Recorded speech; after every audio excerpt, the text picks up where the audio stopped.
কড়াই বসেছি, এখন তেল দেব, গরুর মাংস রান্না করা হবে। এই চুলা হচ্ছে ভাজি, দুন্দুল ভাজি। এখন পেঁয়াজ দিয়ে দেবো, পেঁয়াজ দিলাম। এখানে পেঁয়াজ, কাঁচামরিচ, দুন্দুল একসাথে বসাই দেবো। এখানে পরিমাণ মতো লবণ দিয়ে দেবো। এইখানেও লবণ দিয়ে দিলাম গরু পেঁয়াজের মধ্যে। পেঁয়াজটাকে ভেজে নেব। এখন পেঁয়াজটাকে একটু মোটা মোটা করে নিচ্ছি, গরুর মাংস তো। এখানে দুন্দুল ভাজি লাগিয়ে দিলাম। পেঁয়াজটা ভাজা ভাজা হয়েছে, এখন 2 টেবিল চামচ আদা রসুন বাটা দিয়ে দিলাম।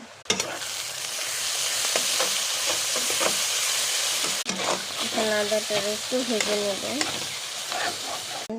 পানি দিলাম। এখন হলুদের গুঁড়া, মরিচের গুঁড়া দেব।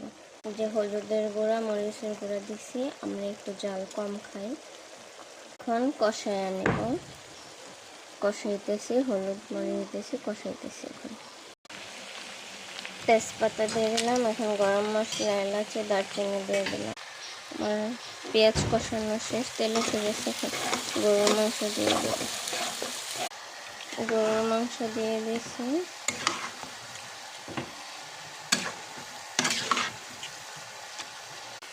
গরুর মাংস কষাই নেব।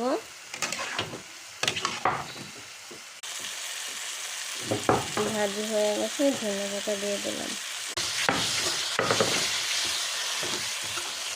আমার ভাজি কমপ্লিট।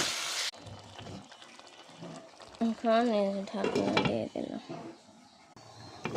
রান্না কষানোর দিক,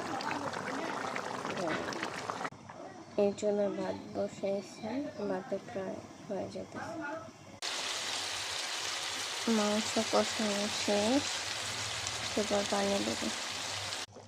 এখন পানি দিয়ে দিলাম। এখন ঢেকে দেব, গরম পানি দিছি। গরুর মাংস রান্না শেষ। এখন জিরা ছিটাই দিব উপর দিয়ে।